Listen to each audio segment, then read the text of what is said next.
Brian Robb, Celtics beat reporter from MassLive.com, contributor here at 98.5 The Sports Up. B-Rob, what's going on, buddy?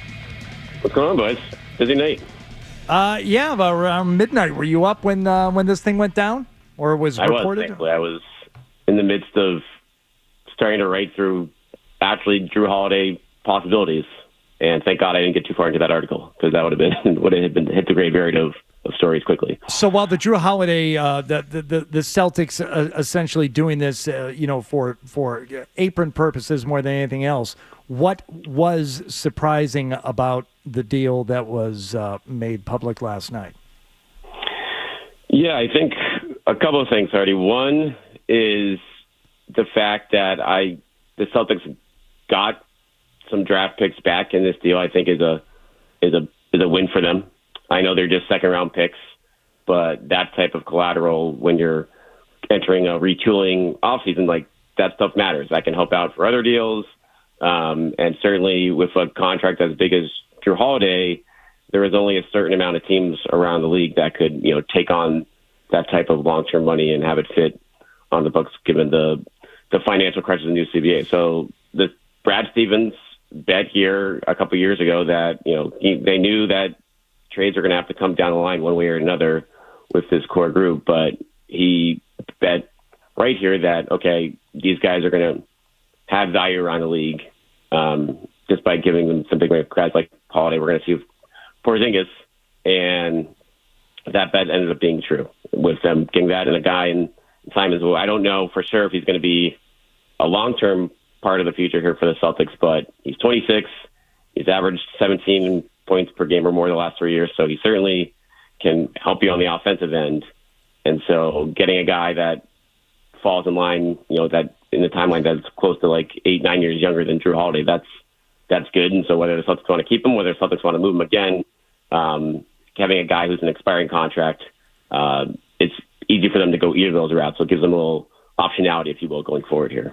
Not that I want to spend a lot of time talking about Portland and all, but does the deal make sense for Portland really in any way other than getting the player himself? Sure, great, but what are they going to do with it?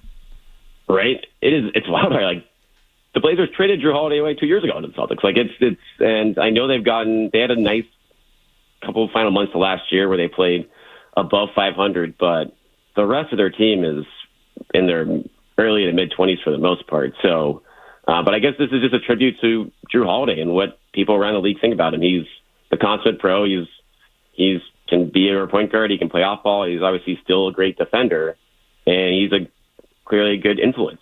And the Blazers have a lot of young guards there, and Sharp and Scoot Henderson. And so they clearly think, okay, Drew Holiday is someone who's can be a good influence for them, a good secondary piece for us, and help us win right away and help us on the defensive end. So I'm kind of shocked with you. I was shocked that they were willing to take a guy that's entering his mid-30s because they're clearly not close to contending in the West. But now with Drew Holiday around, with another move or two, they could be a playoff team. And it's like we saw the Pacers last year, teams are just getting aggressive. They want to start making a push to get better sooner. And Drew Holiday still has something left in the tank, and so they're betting that he can help them. So, Brian, there were two things that struck me about this deal when I was also up at 12:30, but not writing about Drew Holiday deals immediately. And I want you to pick one and run with it because both are kind of open-ended. Number one is Anthony Simons, to me, is a 26-year-old who's on an expiring deal for okay money, represents more optionality for them. Like the Celtics can get off of his money, letting that contract expire in 12 months,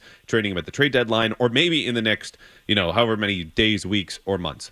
Number two is, if they don't move off of him or extend him or commit to him in some sort of way, he represents long-term in the way that he represents optionality in the short term, a pivot away from who they've been, where the whole ethos is we will have everyone on the floor can shoot threes and can hold up in isolation on defense. And we know as a small guard who is picked on in Portland, and even when they had great defense at the end of last season, was still a minus on the floor at that end. So which strikes you as more likely or more important here with this deal with Simons coming to Boston? Yeah, I think Andrew. It's like Simon is certainly someone defensively who's would be a weak link as far as what the Celtics fans have seen the last couple of years. And I think a big part of this is all options are on the table right now for the Celtics, and they're going to see what's out there for Simons, but they're also going to see what's out there. They're certainly talking about other players on their roster right now, whether that's Porzingis, Sam Hauser, et cetera. But having an expiring contract is just far easier to move than a contract that has 2 more years tacked on at $35 million a year, which wasn't Drew Holiday. So they kind of did the hard part now, right, if you will, by getting off a Holiday's deal, and this gives them, they can weigh things against each other, being like, okay, do we like Simon's market, or do we think, hey, he could be a good sixth man for us going forward, a good offensive energy guy, but you have Peyton Pritchard, you already have the sixth man of the year on your team. So it's fascinating from that standpoint, but my guess is the team we're looking at now, it's not the team that we're going to be seeing in a month from now. So I wouldn't think too much about what the on-court fit for is now, because I imagine there'll be at least 2-3 more moves in the coming days and weeks, just to whether it's Simons or whether it's other parts of the roster, because there's just a lot more money that needs to be moved right now, because they're still $18 million above the second apron, and only one team, the Nets, have cap room just to take dead money, take a big contract outright. So you're going to have to kind of chip away at that total. And the way you do that is just moving more players and getting back smaller money, or just getting back other types of players, or making a bigger splash. And I don't expect them to do that, but I imagine the phones are still open for that as well at this point. Well, you reported late last night that over the next 48 hours there could be more moves coming, and the Celtics remain very active in trade talks even after this trade was made. If you had to put a percentage on it, what is the percentage that they flip Simons and try and take more money off the payroll? This kid is 9 years younger than the player you just sent out. That makes him much more attractive as far as I'm concerned. For sure. It's that expiring contract at the market, but he's also not the player that Drew Holiday is. And certainly while his offense is impressive and he shoots plenty of threes, which would fit in well offensively, that he's a smaller guy who has been picked on defensively in the past. So you wonder, again, how much that fits in the Celtics' long-term plans. If he's someone they want to retool around Jason Tatum with, he's entering his prime, so in theory he could be that guy. But I honestly think it's like close to a coin flip right now, I would say. I think my guess is they're going to see what the market is out there for him, see what develops in the next couple of days, see what other moves they make across other parts of the roster where keeping him might make more sense, or moving on from him might make more sense. So he just gives them options right now. But I would very much feel like this week, draft week, like this is where a lot of teams want to get their affairs in order ahead of free agency. There's not a lot of good free agents out there. So if teams are looking to make upgrades to the roster, a lot of it's going to come this week centered around the draft, because that's when roster spots are open. That's when teams have cap flexibility. But either way, this is it's a fascinating first move, and I think it's a good one by the Celtics, because it just allows them to move in multiple different directions here, and other teams can't hold it as much over them, because teams know they have to make a move, but they can do it in a bunch of different ways, and so that helps you as for when you're negotiating potential returns. Yeah, money-wise, great, and a player that can put points on the board, maybe for easier with a bad team than it is with a good team. But the defense for Anthony Simons is questionable, and we were talking about this earlier, Robb. What are the chances that a team can take any team, not just the Celtics, any team can take a player like Simons and somehow make him better defensively? How often do you see that happen? A player that not known for their defense can somehow become a good defender, or even get marginally better at it. And he's a young guy, so there's still room for improvement. I get it, but the improvement generally comes offensively when they develop some type of shot, that something happens, or even rebounding. Like, is there any chance that you see better defense out of Simons going forward? Because that's what this team is going to need, especially the time they're without Jason Tatum. Yeah, without a doubt. And so it's down here. You can look at it in a couple ways. Like, do the Celtics have better defenders to put around him, so that kind of like hides his deficiencies a little bit more, or they have a scheme where he just fits into better, where he learns it more.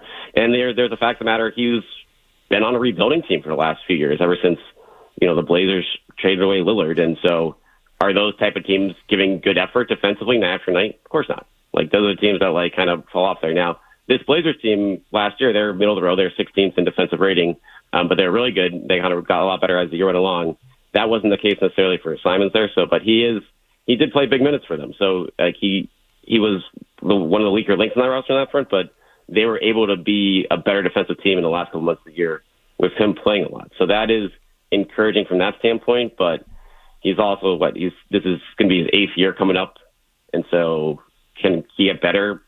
Sure, with the right circumstances, but is he going to turn into an above-average defender anytime soon? That's a big ask when you're this far into your career. But the Celtics clearly, have watched, imagine, tons of tape on him, know him inside out, and if the plan is for him to stay here, they certainly think enough of him where they're like, okay, we can pull the best out of him there, and know that, yeah, if he can hold his own there. And I think you look at Porzingis, is another guy who did well on that front for the most part on the floor of the Celtics. He was not known for his defense over the rest of his career, but the Celtics had some of the best defense in the league the last 2 years, and Porzingis kind of surprised in that front there. So if he can, not that they're far different players, obviously, but that's the kind of mindset the team will have in terms of okay, we can bring someone into our system and just make them fit as best they can and hide what they don't do well. All right, Brian, you mentioned it. The next 36 to 48 hours are big for the Celtics. A lot of NBA teams planning for the offseason. Obviously, the draft is tomorrow night, second round Thursday night. Scale of 1 to 10. On what level of alert should fans be for another major move like this, and will make the line above Sam Hauser, who seems to be on his way out? He does not qualify here, all due respect. So we're talking about the Hauser line. The Hauser line. The Hauser line, yeah. exactly. We're above the Hauser line. Scale of 1 to 10, fans being on alert for a Porzingis, a Derek White, or Jaylen Brown deal sometime over the next 36 to 48 hours. I'd put it at an 8. Wow. And, but I would put, for Porzingis, would be 9 to 10. And those other guys I would put further down, 4 or 5, definitely less likely than not that Derek White and Jaylen Brown move. But I think. So where would he go? What does the deal look like? What does the return look like? If you're writing the article you tried to write last night, but instead of Drew Holiday, it's Kristaps Porzingis, where are the fits and what is the return? Because I'd imagine the return might be better than what they just got for Holiday. Yeah, talking to people around the league, it's fascinating with Porzingis because he had a really good offensive year before this mystery virus came into play in the last couple of months, and obviously totally derailed his postseason. But he's an expiring contract, $29 million. That's movable, and he's a big who can shoot and can shoot really well. And so there's always going to be a need for that around the league. So the question is, there's plenty of teams that want him, but are they giving the Celtics what they want? The Celtics don't want to take on long-term money. They don't want to. Obviously, they can't take back more money than they send out because they're trying to cut money at this point. So there's parameters involving what they're looking for in a deal like this that matter. But I look at plenty of Western Conference contenders that could use a team like Detroit is kind of interesting to me because they are obviously up and coming and they could use another stretch big as well. Again, I don't know how Hardy feels about that. But it does. I just think the whole thing is interesting because you look at who is in need and who could use Porzingis, and I think for Porzingis, it's a team that's that one piece away, either the big or wow. If we had the unicorn in here, that puts us over the top. But you could say the same thing about Drew Holiday and what he brings to the table, and the team that ended up giving you the best deal on him is a team that can't do anything with him. But Western Conference teams, Brian's right. Western Conference teams, considering what Houston just did. Western Conference teams could use Porzingis more than anyone in the East, I think. Yeah, but I'm just saying you could open it up to any number of teams. The NBA trades are crazy. That NBA teams do this all the time. They acquire players that they don't necessarily have a specific use for or can't even, put to good use right away, but they do it anyway. So I think it's a long way saying I think there'll be a lot of suitors for Porzingis. Yeah, if the return for Holiday is good news for the Celtics with Porzingis in terms of these guys won a title last year. They still hold market value despite the tough second round exit this year. And but to your point, Hardy, every team's motivation is different. Like Portland is up and coming, but they want the veteran mentor, and they want a defensive-minded guy that can play alongside offensive-minded guards that Portland has already. So that's Drew Holiday fit for them, and then they were able to give the return the Celtics wanted in terms of an expiring contract, someone who could potentially fit, but also could be moved going forward with a smaller contract. So that's, again, I look for a similar type of term for Porzingis. I maybe expect maybe like 2 guys coming back that are making smaller salaries. So again, those type of things could be able to be potentially rerouted if they're, but without a doubt, there's going to be, the market is there. The free agent market is pretty weak in terms of stretch bigs. So if a team wants to make that splash, like you said, John, in terms of getting that final piece for a big push, then Porzingis could be one of the better options out there. All right. Brian, real quick, just because I'm so sick of talking about the apron stuff, give me one small storyline, not money related, that people are not talking enough about the Celtics. We're 2 minutes past break time, and now you're asking me to tell you a goddamn story. Real quick. Go ahead. No, take all the time in the world, B-Rob. I'll hang on the break here. Who's going to play center next year? If you're trading Porzingis, Al Horford's a free agent. Luke Kornet's a free agent. Who's coming back in that group? Like that's a pretty big deal right now, and I wonder how much of that is planned out already. The Celtics could start talking to those guys as of yesterday with free agency opening up amongst your own free agents. But I think that's a pretty big deal, since now that's not going to matter a ton for next year, but you got to figure out what the long-term plan is with your bigs around Jason Tatum if Porzingis is no longer around, and so they got to start to figure that out, and that process might begin this week. Okay, just one more. What's Peyton Pritchard up to? Haven't heard from that little guy in a while. His Instagram's looking pretty good. Yeah. All right. Thanks, B-Rob. Thanks, Brian. All right, thanks, guys. Appreciate it, buddy. There he goes. Brian Robb. If you like that clip, check out more videos from Toucher and Hardy here. For more Celtics analysis and opinion, hit this playlist. And for all the latest from the Sports Hub, download the app at 985thesportshub.com.